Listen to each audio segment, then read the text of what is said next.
Hello and welcome to the EDHRECast. My name is Joey Schultz and I'm joined as always by my fantastic co-hosts. Up first, he is still mourning the loss of our dear departed Audric Lunark Marshall to the Vampire Horde. It's Matt Morgan. So I've gotten really into records lately. I went to a store and saw a record called Sounds Wasps Make. I was intrigued, so I took it home and I thought to myself, this sounds nothing like what wasps sound like. But it turns out I was on the B side. The B side. I love it. I was like, is he going to do something about buzzing? No. Nope. Records, A and B. I was like, I was able to keep up with Vinyl. you for one whole dad joke. And you know what? I am proud of myself. This is an accomplishment. I'm skipping Betamax. I'm skipping 8 tracks. I'm going way, way back. There we go. Up next, confession time. He's the one who turned Audric Lunark Marshall into a vampire. Shh, it's Dana Roach. Olivia and Edgar aren't the only nuptials Inniset will be celebrating this year. Ishkana Graft Widow is marrying the new Vile Spawn Spider. They met on the web, apparently. Dang it. Okay, you know what? I thought I could stomach dad jokes happening from one of y'all for the intros, but now that Dana's gotten into the dad joke game too, this is far too much. Listeners, I hope you revel in my pain. Anyway, this is the EDHRECast. EDHREC is the best deck building resource on the web for the Commander format, compiling data from deck lists all over the internet to provide helpful recommendations for new Commander decks. And here on the podcast, what we'd like to do is give all of that data a little more context. Dana, at the risk of you somehow finding another dad joke somewhere in here, what is it that we're talking about in this week's episode? We're talking about lessons we learned from other games that we apply to Commander. Yeah, I'm pretty excited for this one. It's pretty unusual, definitely different than the type of stuff that we do, but we are, gamers. We don't just play Magic the Gathering. It's certainly our favorite of the games, but there's a lot of other stuff out there that we like to play too, and there are things that we've learned from other games, board games and video games and stuff like that have helped us become better gamers in general, including in Commander. So we want to walk through what some of those lessons are and the ways that we've improved as Magic players. It should be really fun. Real quick, before we get to our topic, let's pause and give a huge thank you to the folks at the Command Zone who handle the post-production work on our podcast. And of course, we would want to thank our sponsors for the show too, because they're also pretty darn cool. Yeah, the EDHRECast is sponsored by Card Kingdom and TCG Player, the bride and groom of online retailers. Just memorize your vows, head over to EDHREC and click on the card in question, and then choose the vendor link down below. Doing so supports both the site and the show. And if you prefer to support the show directly while also getting some amazing perks, you can do so over at patreon.com/EDHRECast. We have patron levels of all sorts, whether you want access to the Discord, you want access to the Challenge of Stats spreadsheets that we do, there's something for everyone. It's truly great. So head over to patreon.com/EDHRECast and just get some cool stuff for yourself. It's pretty great. Who did get something for themselves? This week, Jennifer Gravel, she got herself a shout out because she just supports us. And so we definitely want to say thank you so much, Jennifer. We appreciate all of your support. Hey, thank you so much. All right, let's get into our topic here. Kind of a weird one. Again, we're talking about lessons that we learned from playing other games, board games, video games, a whole bunch of stuff out there, and just different strategies that we learned in those games that helped us improve as Magic players as well. When we first started putting notes together for this episode, there was only one Venn diagrammatical overlap that all of us shared, so I guess we'll start with that one. Matt, would you like to do the honors and tell us about the first game that we've all learned lessons from? Oh, I suppose. So if you have gone to patreon.com/EDHRECast and joined our patron Discord that we have, only $2 a month, such a great deal for that community. We have a video games channel, and we've talked about all these, but the one that we would probably talk about the most is League of Legends. It's insanely popular. It's kind of formed an entire genre of video games, the MOBA category. And all of us we play League of Legends fairly often, or at least pay attention to it. Worlds just got done, and it's quite the game. Well, so I will amend something real quick there. Y'all especially, talk about it. I don't play it basically at all anymore. Anymore. Exactly. I have played it though, and that's the thing, is that like this is a very pervasive game. It's a very prolific game. We've certainly all played it, and so this is one that we will all have hopefully learned and improved from. I will immediately say out the gate, one of the very first lessons that I learned in that game is to mute people, because attitudes, people online, there's certainly that to it. But let's get to different lessons than that.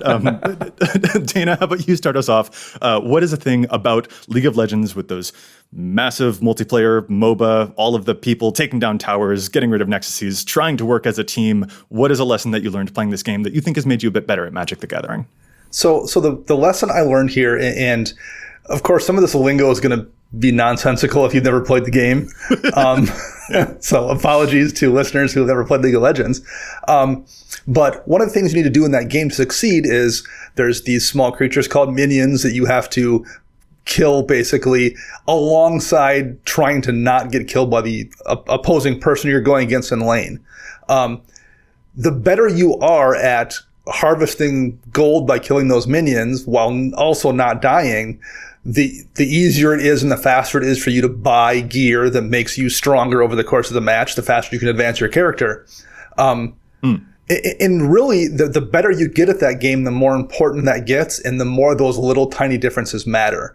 When you first start playing, no one knows what they're doing. You're playing against, equally unskilled players, and everything's a mess. And it's largely, those little resource edges are largely irrelevant. And that's very much true, I think, in Commander as well. When you first start playing with people who don't know what they're doing, when everyone's on equal footing playing, pre-con decks or something, those little edges just aren't really a thing because it's just such a chaotic mess. But as you get better as a player and as your decks get better, those little edges become more and more important. And there's a definite parallel to League of Legends there. When you get better at League, like last hitting minions to get gold becomes very, very important for that first 10 minutes of the game. It's very similar to EDH where, cards that I love, some of my favorite things to do in Commander are those cards that just get me little tiny incremental card draw advantages, like a Knight's Whisper, for example. There it is. And there it is. That was one of the things when I first started playing Commander. There's a lot of people that are new to the game that don't like those small draw kind of cards. They want to just cast Blue Sun Zenith for 14 or something. Very early on, I knew that like the Knight's Whisper kind of cards or the Ponder kind of cards that let you dig down to find that thing you need, I could tell how useful those were because I was aware of, from League of Legends, what those little tiny edges were, like how those just incremental advantages added up and how very much important they were. Matt, real quick, I just want to double check something with you. Did you also have Dana somehow ties this to Knight's Whisper on your EDHRECast bingo card? I did actually, yes. Okay, cool. That's the center square on my board. No, dad jokes are the center square. That's okay. That's a freebie. All right, fine. Oh man. Oh, sorry. I had to comment on that. That was I knew it was happening. I like that lesson a lot. That's true. I mean, and Dana brings up a very good point. Like the players that are very good at getting those microtransactions of gold and just accumulating resources that are basically there for the taking. New players, they think it's all about kills, who can just bash each other upside the head, the most in that early game. But the really skilled players, whether it's in Commander or in League, they're really good at like managing those resources and getting those over time, so that when it is time for that big fight, they have all the resources. They have that advantage because they've been building up to that. I like that. So, Matt, what about you then? What was a lesson from League that you carry with you in Magic games? So the big thing that I struggled with when I first got back into League is just know your role. Know what your job is in any given situation, any game, and kind of play from there. Some characters are very good at being that hyper carry, that champion that's going to be like 14-2 and they just took over the game late. And some others, like they're more of a back roll. Are you the control player in the pod? So you're going to sit around, you're going to manage everything, you're going to prevent things from happening, but then you're going to take over eventually. Know what your role is. And we've quoted a few times the old article, the Know Your Role Magic article, and it applies to League of Legends, it applies to Commander. Know what your job is in any given game. Are you the control player? Are you the hyper aggressive player? and then make sure that you're setting yourself up to do that. And then also knowing what the role is of specific cards in your deck. Is a card, is this card a win condition, or is this card a support card that you need to help protect the other important pieces of your board? So knowing what the purpose of any given card is and what your purpose is in a situation is going to help you so much in both games. I really like that. That I feel like maybe the easiest parallel to draw when it comes to knowing the role of a card is that kind of debate about a counterspell, for instance. Is a counterspell is something that you use as a form of preemptive removal against something you know your opponents are going to try and do? Or is a counterspell something that you use to defend the thing that you are trying to do? And those are very different roles, even for a single card. But if you have a better idea of your deck's entire mission or how your deck plans to win, that can give you a better idea of what role that one card will play. And that is certainly the kind of thing that knowing which characters are better aimed for long-term or for support or for a defensive line in a game like League of Legends can also kind of like, knowing the roles of individual things and how that fits into the whole team strategy does seem to fit pretty darn cleanly. Well, and it very much kind of matches up with a thing we've talked about in the past, which is cards that are kind of vegetable cards, things that you maybe don't like to have to buy, but they're good for building up your deck. That's very much a thing in League of Legends that you have to learn to deal with as well. Like, you just have to buy wards. Wards aren't very fun, but like, you need to buy wards so you can see what's coming your direction. If you're playing support, you just need to buy, maybe things that buff your healing up or things that buff your shielding up. None of those are flashy or explosive or let you make that big play, really, but they're things you have to do to be successful. And then that's a good point, Matt. Like, that is a really good lesson that very much carries over to Commander. So Dana, that poses the question, does that mean that Yasuo mains only play 28 lands in every single deck? Yes, that is the exactly who they are. They only want haymakers. They don't want to eat their veggies. They don't want to play any ramp spells. They just want the 8 mana spells. I don't know what this means, but I can follow. Wait, you're saying that I can't just pack my deck full of 8 drops? Like, no, I don't understand. What? You can't just only cast big spells and then expect everything else to fall into place. If Reshape the Earth is your only ramp card, you're probably doing things a little wrong. Similar parallels right there. That would be a Yasuo main. And if you're a Yasuo main, yeah. And if you've never played League, I'm sorry, I'm just as lost as you with this. That this is also out of my ballgame. So That's anyway, fine. we've all got commiserations, I think. Here's one that I would like to bring up about League of Legends, is that League of Legends is a game where I have witnessed some of the biggest comeback swings, I think, ever. It's just like, there's no way that team can win this. There's no way that team can win this. There's no way that team can win this. They are down 10 kills. Absolutely. Holy dang. They somehow find a way in a last-ditch effort in a team fight to actually come back and just win the game out of the blue. How did that happen? That is a thing that I have certainly experienced and seen with League of Legends. And that I kind of want to put into my lesson for Magic and Commander is like, don't give up. Don't be too quick to concede. And this is honestly a thing that I see sometimes in Commander, that, like, conceding a game is absolutely fine. But I have seen some players who walk into a game with a certain attitude of, if they don't have the answer, that means that there's no answer. And it's like, no, you are working with a team, and your team is also capable of some really awesome stuff. And in the case of a Commander game, you might not have the answer right now, but someone else might have the ability to help take down an arch enemy, and that's important too. So don't be too quick to resort to the I might as well just guarantee second place situation if you think that all hope is lost in a Commander game, because all hope might not be lost. Crazy things happen in this game, so don't be too quick to give up on it, because someone else might be sitting on an answer, and the reason you don't know that is because they don't want the arch enemy person to know that they have an answer, and they're trying to be a little bit sly about it. But there are definitely ways out of even the craziest of lockdown situations, and that is an important lesson, I think, for Commander. Well, and Joey, you brought up a really good point. I don't think you meant to, but you said, one team can be up 10 kills. Well, that doesn't tell the whole story. That could be like Dana being at like 8 life. But if Dana got down to like such a low life and it looks obvious, and that's one thing about Magic and League of Legends, very direct, like the direct scoreboard you see in game doesn't tell the whole story. Just because somebody's down by 10 kills, some team is down by 10 kills, doesn't mean they don't have the overall gold advantage. Maybe they have all the towers down. Maybe Dana has been Sylvan librarying his entire library away like he always does. So he has all these resources in hand, even though it looks like you see his life total. Oh, well, Dana's only at 8. Everybody else is at 30. There's no way Dana's going to win this. But then Dana always finds a way to win because he has all the resources.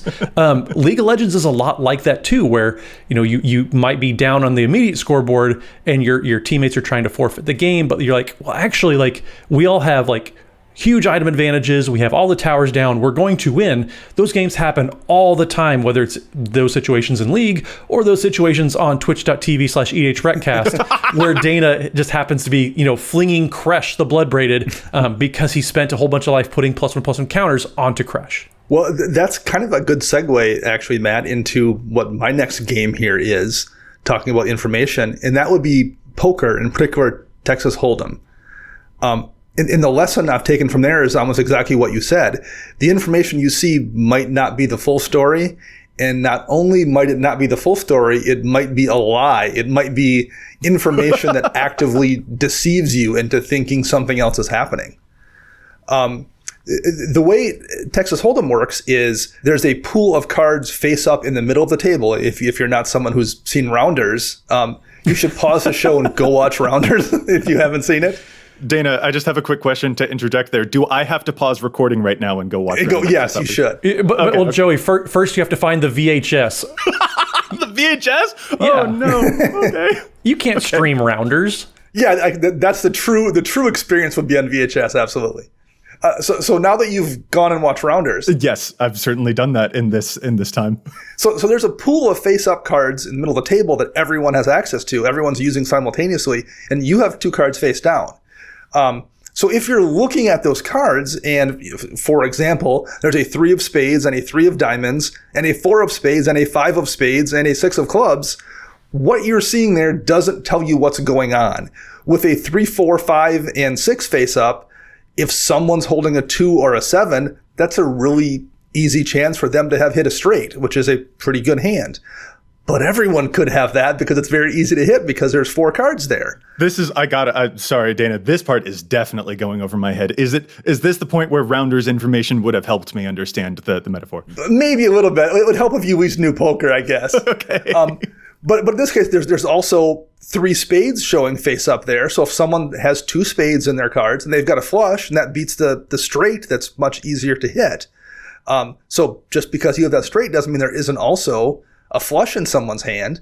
And there's also 2 3s face up, which means if somebody else has, 2 cards that match with the 4, 5, or 6, they might have a full house or even 4 of a kind technically. What you see in the board does not tell the full story.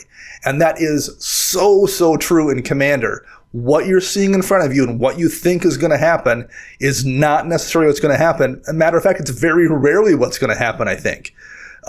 When you line up for that alpha strike and you think you have it, you have no idea if the person has a fog or an Aether Spouts or a sudden spoiling.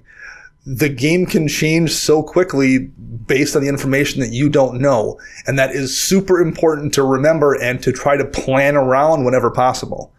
One reason I've kind of stopped running propaganda kind of cards over the years, and I still have a few of those effects, but I used to really like them.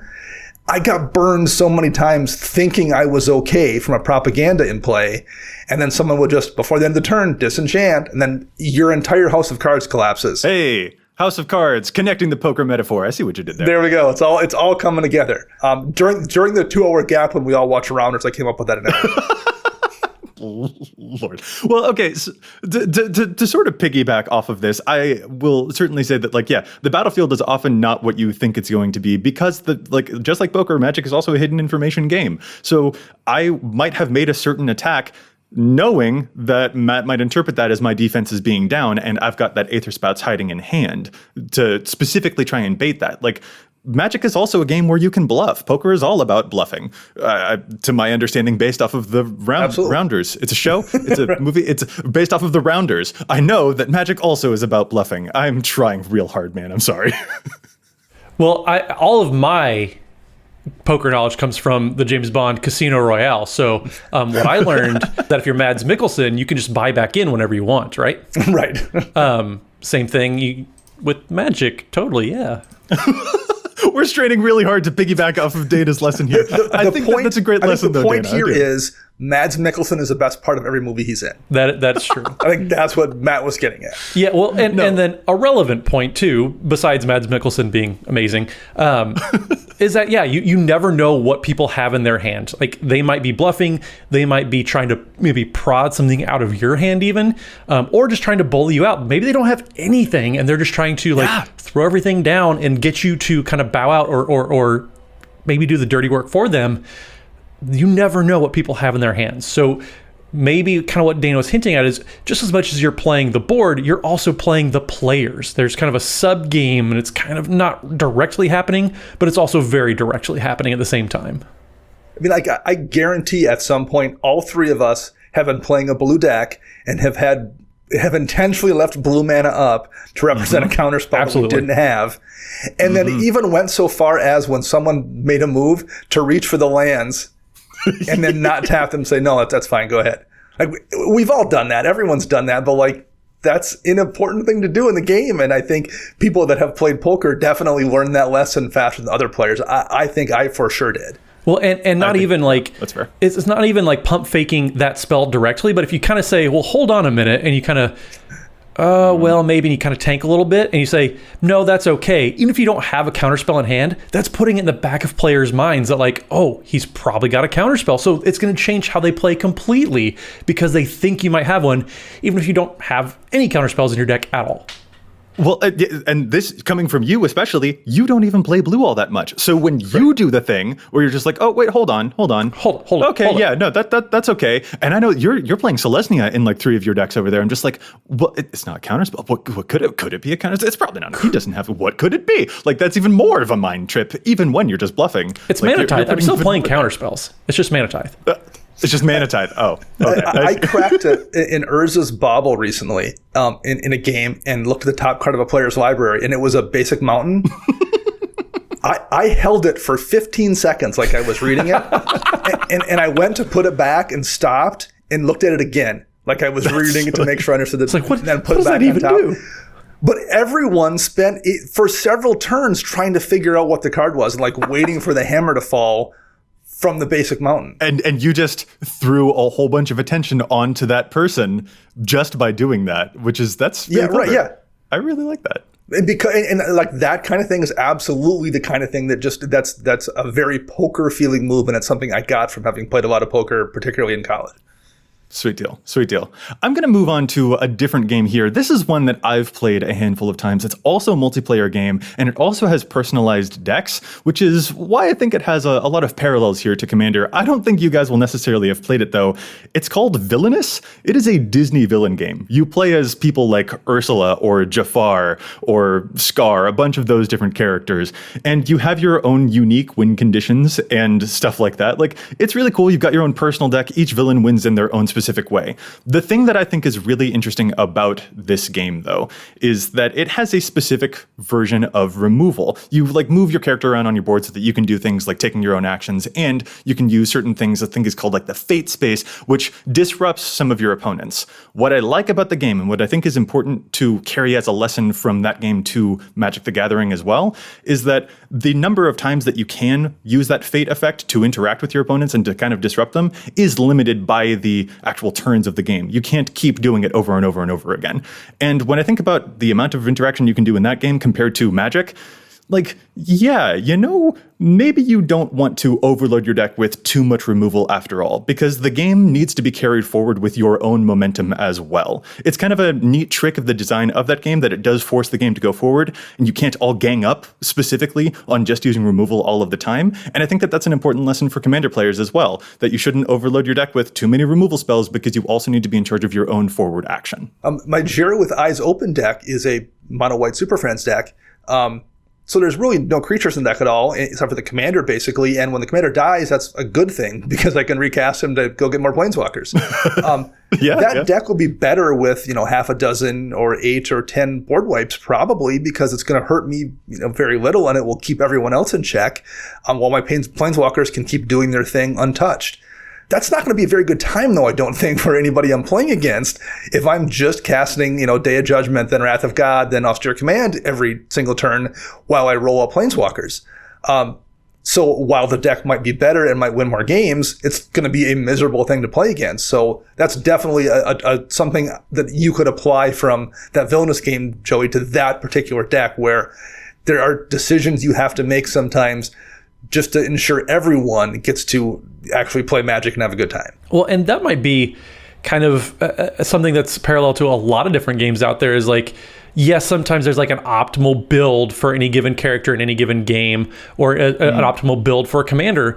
But sometimes, like, it's okay to make some subpar card decisions because it's something that you want to do. It's a fun form. Like, it is a social format. Like, we're all playing games for fun. So, like, yes, in game XYZ, the warrior class might be like OP right now and all that. But, like, you still can play a mage. You can still play a cleric or whatever you want, because like they're still games. Like, it's still supposed to be fun. So maybe not directly from your points, Joey, but like games are supposed to be fun. And so just play what you like enjoy the game. Like, and it's very easy for us to be saying like, oh, this lesson that made us a better player. But like, that doesn't mean we're not having fun at the same time. Exactly. Yeah. Like, I enjoyed the construction of the villainous game because it forces that the amount of removal that happens there, the amount of interaction, cannot ever outweigh the amount of forward momentum from each player by design. Like, you don't want games that stagnate. And we as Commander players are more in charge of that than some of the games where that is built into the DNA of the rules of the game, or just the construction of the board and the actions that you're allowed to take. So when we're in charge of that, I feel like it's kind of like a cool social thing that we get to be a part of, and being like, yeah, let's be in charge of making the game end. Game's got to end, and not just always reaching for the optimization. I mean, heck, when we were talking about Dana's first lesson about like sanding off those edges and finding all of those little tiny extra things and those small value points, Matt, the only thing I could think of was your Vivictus Asmati the Dire deck, because that's like 6-drop tribal basically in that deck, and it's all about the funnies. All about the feels. That is my Timmy to the Timmiest of Timmy decks. Absolutely. All right, this is awesome stuff. I'm really, really enjoying this, but there's something else that I think, guys, we've maybe put it off for far too long. We've been talking about some other games, but let's definitely bring it back to directly EDHREC for at least one segment. Let's challenge some stats, because there's so much data on EDHREC, but we don't always agree with it. So we like to talk about cards that we think are either under or overplayed. So we're going to challenge those stats now. Well, you mentioned there's so much data and so many options for cards. You know what else has so many options? The sponsor for Challenge of Stats, altersleeves.com. You can head over to altersleeves.com/EDHRECast for all your alter sleeves needs. It's so great. You can do all sorts of just different arts. If you want to play around and get some alters done on your cards, but you don't want people marking up your actual cards, you can just get a perfect fit sleeve, protects the card, but also adds some pretty cool swag, bling, whatever the kids are calling it these days. Just such a great idea. All right, Dana, do you want to tell us what the thing is? How about you get us started with Challenge the Stats this week? What is your challenge? My challenge comes from way back in Odyssey. It is a utility land named Petrified Field. And it has kind of had a reprint in the list recently, but that doesn't get that many copies out there. So it's a relatively obscure card, and it's only in about 2,400 decks in EDHREC. And here's what it does. It taps for a colorless mana, and it does not come into play tapped. And you can tap it to sacrifice it and return target land card from your graveyard to your hand. So there's some kind of synergies here. If you are playing some kind of a landfall deck and you want to get back that fetch land to get double triggers off it or something. But I think where this probably should see more play is in decks that have those utility lands that absolutely can take over the game if left untouched. Mono black decks, for example, oftentimes are trying to run Cabal Coffers and Cabal Stronghold and things like Nick those Shrine to Nyx because they're in one color. A lot of times those find themselves in a position to tap for 6 or 8 or 10 or 12 mana, and everyone wants them gone. You're also in mono blacks. There's not a ton of ways to recur lands from your graveyard. Petrified Field is one of them. You can just have that there, tapping for a colorless mana, which doesn't really hurt you at all for the most part. And when you need to get that Cabal Coffers back after somebody blows a strip mine on it, you've got that Petrified Field there to recur it. It's not the kind of card I would run just in any deck that has maybe one of those cards, but if you are in a deck running multiples, if you're maybe playing an Enchantress deck and you have a Serra Sanctum in there, and you have a Nykthos, and you have a Hall of Helix Generosity, all things that can really be super impactful, I think it's pretty useful to have Petrified Field sitting there as a backup plan to recur those backbreaking lands. Nice. That is a clever one for sure. I've used that one myself, and I can confirm it's pretty nice to be able to get your Cabal Coffers back. It's a good feeling. It's a really good feeling. Yeah, you don't get Cabal Coffers back. Just let it rest in peace. It's in the graveyard. Just... Excuse me, rest in peace. We will not talk about such horrible graveyard exiling on this show. Is. No. I just wanted to have it a nice send off. Let it. After we got the center square off Knight's Whisper, we managed to get Joey talking about graveyard. So we're close to a bingo now. Close to a bingo, absolutely. All right, I'm going to move on to my challenge here. And Dana, I'm actually going to talk about a commander of yours. I'm going to talk quickly about Jury, Master of the Review. And you also have a Jury deck, Jury being the 2-mana Rakdos commander, the uncommon from Commander Legends, that says whenever you sacrifice a permanent, it gets a +1 counter, and when Jury dies, it deals damage equal to its power to any target. And Dana, we've seen you do some absolutely gross things by sacrificing 50,000 treasures and then sacrificing Jury and just clocking someone for 50,000 damage, and it's real good, and it is the kind of thing that Rest in Peace would stop, which is why Rest in Peace is bad, and so I'm glad that you also dislike the Rest in Peace. But yeah, it's a fun deck for you, I've certainly noticed. I agree. I really enjoy it. Right, and it also seems to be a fun deck for one of our listeners. I've got our listener challenge submission this week. This comes from listener Stephen Christopher, who noticed when they were building a budget Jury the Master of the Review deck that Jury is technically a shaman. So if you were to use the card Harmonic Prodigy, which doubles up the triggered abilities of your shamans, when Jury dies, you'd be able to get 2 Jury triggers to clock someone for 50,000 damage. And that sounds like some pretty spicy text. Stephen specifically says that they were gobsmacked when that interaction came up. The point out, it only shows up in 30 Jury decks so far, but this could be a pretty interesting thing to look into if you are also building a Rakdos deck that wants to just clock people for a bazillion damage while Jury's on the way out. Yeah, it's an excellent card. The only reason I'm not running it is because I had set a restriction on myself to only run creatures that interacted with treasures by like made treasures or something. Otherwise, I'd be running it for sure. That card definitely, if you weren't being stubborn like I am, it would be a fantastic addition to any Jury deck for sure. Yeah, I think the Jury's not out on that one. They're not deliberating. It's a pretty good card. Oh, okay. I can only check off the dad joke bingo square on the EDHRECast thing so many times, Matt. I think there's dad jokes and there's like forcing terrible wordplay square, and I think somebody out there has their bingo.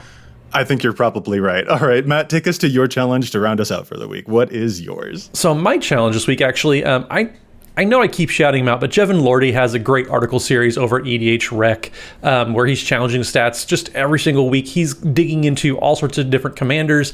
He does a great job, and one that I really think stands out both for the specific commander, but also just in general. I think this card is kind of slept under the radar a little bit, is Inspiring Statuary. So Jevin talks about how this card is very good in Prosper Tomebound, and everybody was up in arms about how great Prosper is. It's that new Rakdos commander where whenever you cast a spell from exile, you get to create a treasure token. It's creating a lot of treasures, and a lot of decks these days are doing that, and Inspiring Statuary just keeps getting better and better. So the Statuary is 3 mana for an artifact that says non-artifact spells you have have Improvise. And Improvise is a mechanic from Kaladesh block that says your artifacts can help cast those spells, where each artifact you tap after you're done activating mana abilities pays for 1 mana. So basically, it's Convoke only for artifacts. So it's not really relevant in a lot of decks, but if you're making a bunch of treasures, as Wizards of the Coast seems to want everybody to be doing these days, Inspiring Statuary just keeps getting better and better whenever there are treasures around. Now, granted, you can't sacrifice them because you do have to tap them as part of a treasure's activated ability, or mana ability, I should say. But if you are just making lands every single turn with Inspiring Statuary, like that's such a powerful ability, because they're helping you cast all your spells, not just one time, but multiple times over the course of the game. If you're making a bunch of treasure tokens, or like if you're playing that one card, what is it? Academy Manufacturer. There it is. Oh, yeah. That makes a ton of, like, you cast one spell to create a treasure token. You're getting 3 mana, basically. So 3 lands almost. Like, that's such a crazy interaction. So yeah, Inspiring Statuary in general is just great. People should be playing it a lot more, but specifically in Prosper Tomebound, it's only in 19% of decks. And if your commander makes treasure tokens like Prosper does, you definitely want to be giving this a look. Matt, that is some spicy tech. And I'm actually noting here that I forgot to check off a spot on my bingo card, because it occurred to me that not only did you have spicy tech for your challenge, but also that Dana mentioned a card that was printed before the year 2000 for his challenge. Oh, there it is. Yep. So I'm really close to the bingo here too, and I'm really excited. So while I am paying attention to whether or not we actually get the full blackout on the EDHREC bingo card, let's get back to our main topic. Let's talk once again. We are on the lessons that we've learned from other card games, other board games, other video games, and the things that made us better Magic players even when we weren't necessarily playing Magic or Commander. Dana, let's pass it back to you. What is another game that you feel has improved the way that you play Commander? So World of Warcraft, the main lesson that this has taught me that applies to Commander is how much of your life a game can absolutely suck up in terms of time. No, that's not it. But I guess maybe that is a little bit applicable. That's nope, right here. Yep. So the main thing is just because something was designed by the game designers with an idea in mind doesn't mean that's what you have to use it for. The example from World of Warcraft that happened, and this was particularly early on in the game's development, one of the ways spells worked was you'd have a spell that had a certain rank and did so much damage, and then at some point when you'd hit a higher level, you'd get a rank 2 of that spell or a rank 3 of that spell that did more damage and probably cost more mana as well. So you would just then, replace the rank 4 with rank 5 or whatever it was. Except you didn't necessarily have to do that, and there were reasons not to that people eventually discovered. Frostbolt was a spell that you could cast as a mage that dealt damage, and it slowed the target down that you hit with it for a certain amount of time. Well, if you kept rank 1 Frostbolt available when you're level 60, even though it's a level 1 spell, it used almost no resources to cast, but the slow still worked. So you could use rank 1 Frostbolt to slow things down while not actually having to expend really any resources. It became a very useful spell to start out fights with to slow down the attacking creature without actually having to expend much of your mana to do it. That's not what the intent was, and they eventually changed it so it didn't work that way. That didn't mean it wasn't a really useful tool. That's very much true in Commander as well. Oblation wasn't a card designed to allow me to draw 2 cards in a Boros deck, but that's what I use it for most of the time on my Boros tokens deck, is drawing 2 cards. It was intended to be a removal spell, but that's very rarely how I use it. That's something that in Commander is very much a lesson I took from WoW, was looking at cards and think, okay, what can I do with this? Not what do they want me to do with this? That is fascinating. I almost kept up with nearly everything you said there when you were talking about that game I haven't played. So I'm pretty proud of myself, not going to lie. But no, I really love that lesson. I think the closest analogy for me is probably going to be those discard style spells. There are plenty of discard effects throughout the game that are, you draw a couple of cards and then you have to discard some cards. And most of the time when you see that, especially as a new player, you interpret that as a downside. Oh no, I lose the cards that I discard. But I love to put things into the graveyard to reanimate them for much cheaper. So for me, it is, if anything, that's an upside. That sounds great. Sacrificing cards, sacrificing your own stuff is a boon a whole lot of the time, because you might be able to use the sacrifice to get around exile effects or to get around someone trying to take control of your stuff. And those are just cool extra secret things that you can find with that type of attitude of not what am I supposed to necessarily do with it or anything like that. It gets you out of that traditional mindset of seeing something that might be a downside and turning it into an upside. There's one more small one here, and I'm not sure if it's a lesson so much as it is a habit. When for the vast majority of the time I played World of Warcraft, I played a Warlock class, and one of the things Warlocks did mechanically as part of their class was an ability called Life Tap, where you could hurt yourself, trade X amount of life to get mana back. And then a lot of Warlock spells gained you life too. So you would Life Tap, to full mana and knock yourself down to half life and hope you would survive long enough to heal back up to then, do it again. I'm not sure if that's a lesson so much, but that's very much how I play EDH, where I'm I'm going to trade that life to draw cards. Well, that'll probably work out in the end.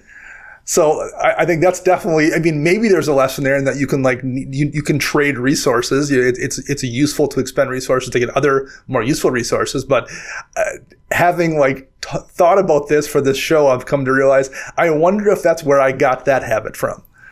I wouldn't be surprised, but also, Dana, I do have to make a minor correction there. Life Tap isn't a Warlock spell. Life Tap is a 2 blue enchantment. Fair. From That's fair. 4th edition. Whenever any forest target opponent controls becomes tapped, you gain a life.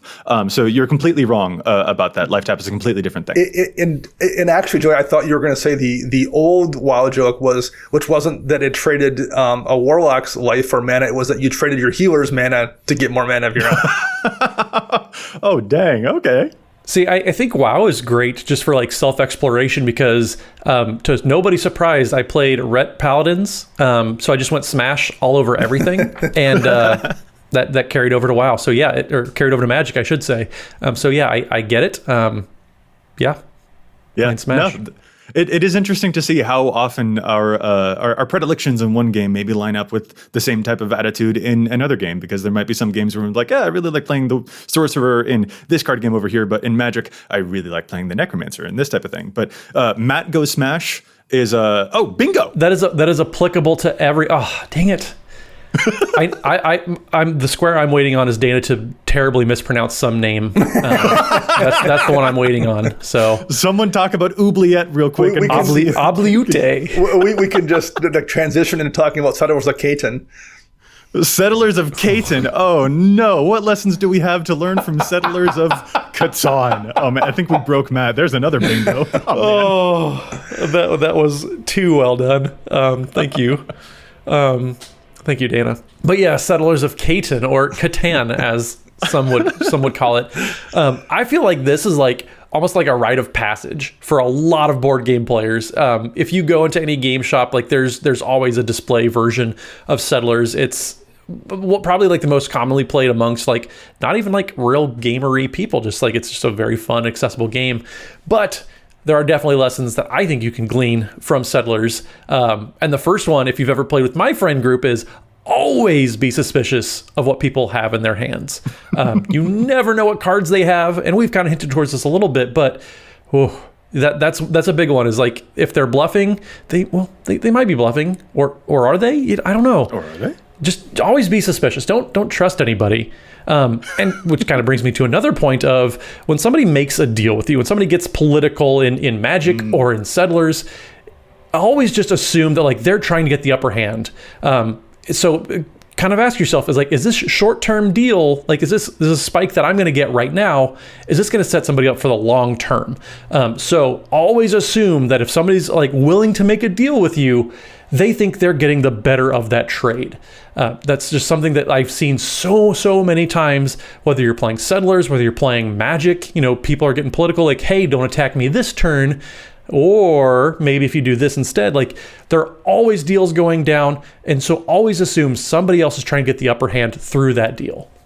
One of my favorite moments playing Magic was as a group in the before times, certainly, as this big group where a whole bunch of folks could identify. I think it was my younger brother was playing with us. It's just what's going on over there? Definitely the threat, biggest threat right there. And then one of the members in the group just turned to everyone who was saying, oh, that's definitely the biggest threat over there. And she was like, yeah, to you guys, that's the biggest threat. Mm-hmm. Not necessarily to me, is that the biggest threat? And it was just oh, yeah, you know what? You don't know what's going on in that person's hand at all. And sometimes the person who has all of the stuff on the battlefield might look the most threatening, but some people have all of their stuff going on in their hand and they are more threatening. You just don't happen to be able to see it because their plan isn't self-evidentiary. So Matt, I feel like that definitely ties in with those kind of moments where it's just what's going on in the hand? Sometimes you just have absolutely no idea. And that is a thing that you should definitely be wary of. Yeah, for sure. I think that's probably a lesson that translates from more than a few games, but Settlers is definitely one of the first ones that drops out, that pops out to me here too, is it's particularly because it's kind of that intro to more complicated games. That's the game you kind of play when you move from Monopoly or Scrabble into those more advanced games. That's very much kind of the gateway game. And I think that's where the switch gets flipped for people to really learn strategy in Catan. And that's one of the first lessons. And I think one that I just thought of too is always be mindful of like the quiet person in the game. Sometimes somebody can be sitting there and then they're not really doing a whole lot. Maybe they're being real quiet. My best friend's wife is the guiltiest person I've ever met of this. She will sit there and do nothing for an entire game of Catan, and then all of a sudden, like, the last turn comes up because she's making it the last turn because she's exploding for the win. It's so annoying. It's so frustrating, but like, it happens all the time. So like, just because Dana's sitting over there, quietly like drawing cards with a Sphinx deck, like, oh, I'm playing Sphinxes, don't worry, oh no. But then suddenly, like, he just explodes and you can't do anything about it. Always be mindful, like, know when somebody's being suspiciously quiet versus, oh, they just don't talk a lot. Yeah, that is a thing to certainly be mindful of. And Matt, I'll just try and be more vocal in our game so that you don't suspect me. What do you think? That seems very sus as well. Okay, cool. I'm going to move from Settlers of, we decided it wasn't Catan, it was Catan. Yeah, I believe so, yes, technically, yeah. All right. In that case, let's move on to, I can't even make a joke out of this. Let's talk about drafting games. Let's talk about the game Seven Wonders, which I'm not sure if you guys have played before, but if you haven't, I do definitely recommend it. It's a whole lot of fun. And it is a drafting game. You just have a bunch of cards that go around, pick one, pass one, pick one, pass one, and it switches directions, and you build up your really cool city. It's a really fun game, but there's an element to that game where realistically, you're kind of not playing against the entire table. You're actually just playing against the people next to you rather than competing with the entire board.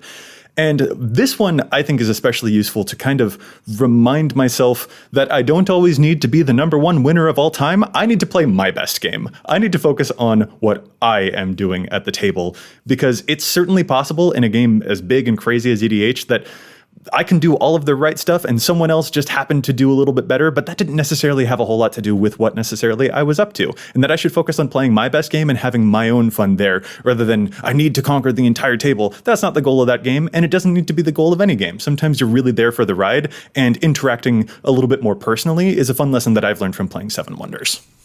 So is it kind of like in a horror movie where you don't have to be the fastest, you just have to not be the slowest?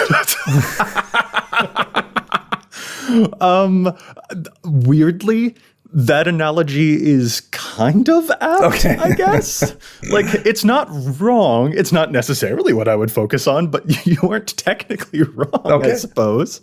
But like, no, I feel like it's more wholesome than that. Come on. Sure, okay.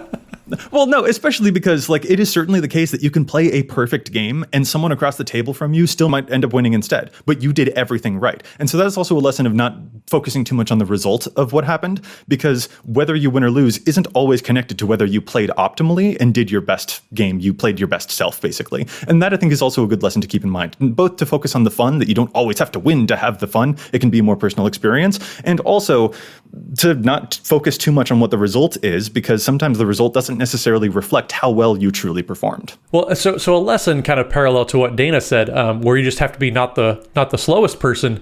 I love survival horror video games, like the Resident Evil series, absolutely fantastic, where you could be the slowest and still do well. But there are some things that, like, I think apply very well to Magic, and especially Commander. One of the big things is, like, I would say, like, don't use all of your ammo right away. Like, play the long game. Sure, your grenade launchers, your rocket launchers, anything like that, like the big splashy weapons, those are super fun to like blow up like the everyman zombies. But sometimes that's not really like the best use of your resources. There's going to be boss battles down the road. There's going to be these big creatures, these big threats that you have to take advantage of. So if you waste all of your ammo, your one-on-one removal, your swords to plowshares, for example, on those creatures that don't really matter, eventually there's going to be a big bad that you have to get rid of, and you're not going to have any ammo left for them. So just knowing when to budget your weaponry. You have a very limited amount in a Commander game, so managing that is very, very important. So save it for like the boss fights, quote unquote, instead of blowing up. If you cast a Wrath of God, for example, you blow up the board state, you have a board wipe, but the token player doesn't really have anything going on, you might be wasting, like, maybe save it a little bit, wait until it's a better moment and a better use of your ammo, until it's actually going to make a really big effect, versus I'm going to blow up all of the Llanowar elves. Ta-da! I love that. That's a great example. I mean, a bit exaggerated with the Land of War elves. So for the record, yes. Sometimes I will bolt that bird. I will throw that out there. Sometimes you do bolt the bird in Magic. That is a lesson that we've also learned, not from other games, but from Magic indeed. True. But no, I love that lesson. Like, what appears to be the threat right now is not necessarily the threat long term. Yeah. Can you take care of any given threat with the least amount of resources that it requires to be invested into it? That's a really good way, I think, to kind of sum it up. That's a problem for next turn, Matt. This turn, Matt is going to deal with this other thing. That's fair. That also has bitten me in the butt a couple times. Dang. Oh, man. All right. Dana, do you want to round it out for us? What is a game, our final game that we'll talk about, I think, that has given you some lessons to carry into Commander games or Magic the Gathering in general? So I went through a weird summer when I was young where a couple friends of mine and I all got really into the board game Risk for some reason. For like a month and a half window. And I think it was because it popped up on an episode of Seinfeld. Okay. And so we also, drank Snapple and got Pez dispensers as a result of that show once upon a time. So I think that's what the inspiration was. I got another bingo. I just wanted to throw that out there. Talking about something continue. that's old. Early 90s references. There it is. So in Risk, one of the first things that became apparent was, again, accumulating resources is very, very important. But like, if you hold a continent, you gain extra resources every turn. And Australia was an easy continent to hold because there was really on the map only one access point to Australia. So if you could hold that choke point, it became very easy to hold Australia and then just gain free resources from Australia every single turn. Once I realized that, then you realized, there's other choke points in the map that if I control this, it becomes very easy to control this continent and get those resources. And then the next thing you realize from that onward is, it doesn't matter what tools I have access to if they're all like behind the lines. If my tools are buried deep in Asia and the battle is happening on the border between Asia and Africa, that doesn't do me any good. What is important in that game is that you get your armies out to the edges where the skirmishes are occurring. And that, I think, is a lesson I very much remember when I play Commander. It doesn't matter what tools you have. It matters what tools you have access to. You can have the win target game card in your library, but if you can't get to it, it doesn't do you any good. So being able to access those tools, whether it's by drawing a lot of cards or filtering down or reanimating stuff or whatever it is, being able to get to things is much more important than just be like, I'm going to be fine because I have these things. You need to take the next step and come up with a plan and have a way to get to those things.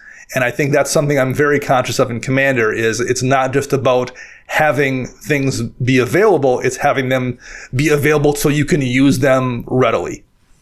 That right there, especially you mentioning Reanimator. I mean, obviously you mentioned Reanimator. Take off another bingo box. I understand Joey likes Reanimator a lot. But no, like the biggest hurdle in that deck is the access, is the ability to put stuff into the yard so that I can cheat it back out into play. And when it all goes off, when I'm able to assemble it and get stuff into play for free, I mean, heck, it looks like I'm cheating things into play when I've got my Marin of Clan Toth summoning 8 drops right back. Like, that looks absolutely awesome. And there's a way that it can kind of look effortless, but so it's a lot to actually get things into the bin in the first place, to actually discard cards for the sake of reviving them with an animate dead. Like, that can actually be a bit of a process, and knowing those steps that are required and how much especially risk is involved with them, knowing where those hurdles are actually located, that's really darn important to even understand the tempo or the cadence of the deck that you're trying to play, especially in the case of the Reanimator that I love to play so much. Oh, definitely. Like, I can't count the amount of times I've played any game of Magic or really any of these games, and somebody's like, well, just wait till I get this card. Like, well, you didn't get that card. So, sorry about you.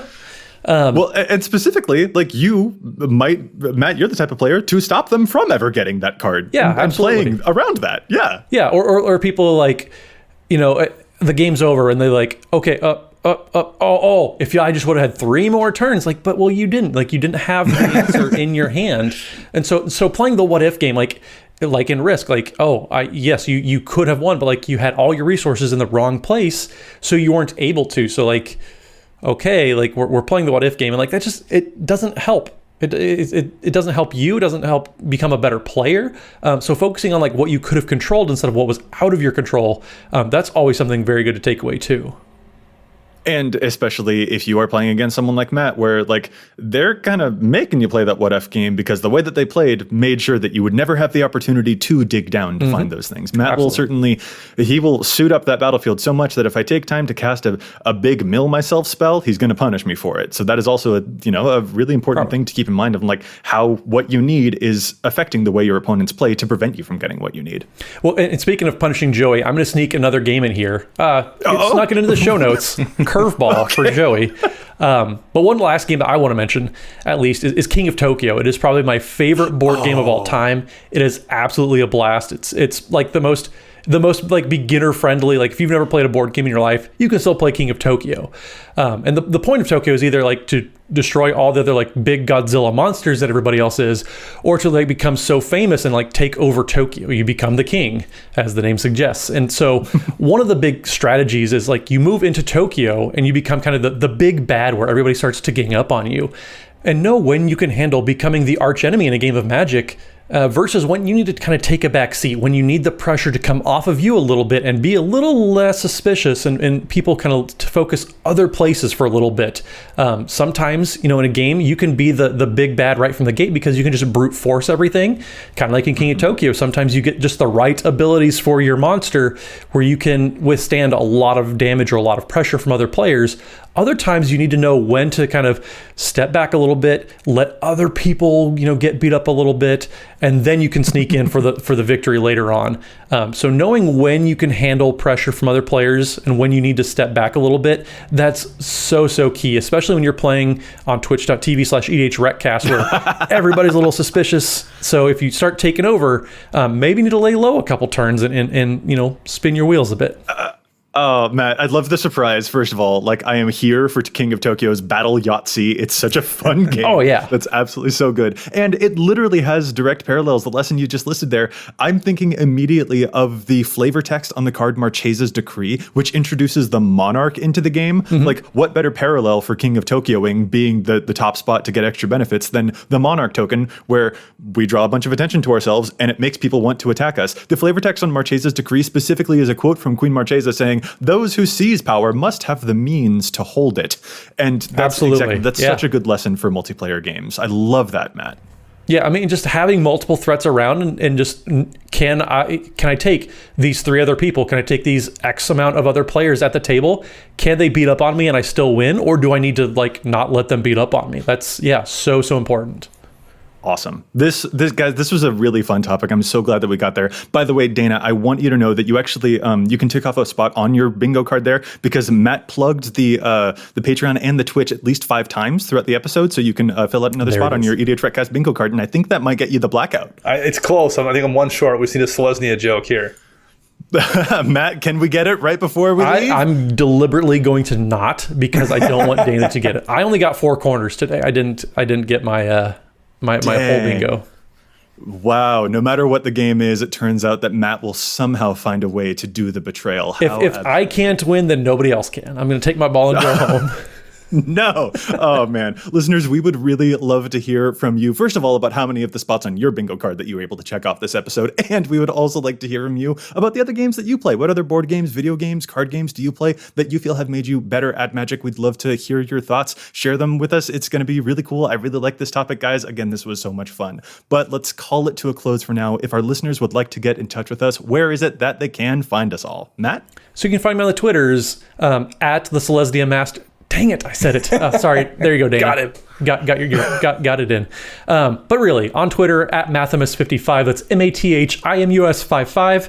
And don't forget, Wednesday evenings we are streaming, twitch.tv/EDHRECast. We have guests on every single week, and it is always such a fun time. So make sure you tune in Wednesday evenings over at twitch.tv/EDHRECast. And Dana. You can find me on the Twitter birds at Dana Roach. I am writing articles for EDHREC and for Commander's Herald. You can hear me on my other podcast, CMDR Central, and you can find all of us together at patreon.com/EDHRECast. And I'm Joey Schultz. You can find me at Joseph M. Schultz on Twitter, and you can find the cast at EDHRECast on both Facebook and Twitter. Plus, if you've got a question for us, you can contact us at EDHRECast@gmail.com. Our thanks go out once again to the whole team at the Command Zone for handling the post-production work on the podcast, and we want to thank our sponsors, TCG Player and CardKingdom.com. Plus, you can visit altersleeves.com/EDHRECast for cool, custom EDHREC sleeves. Listeners, we'll be back at you next week with more data and insights. But until then, remember, EDH Wreck your deck before you wreck your deck.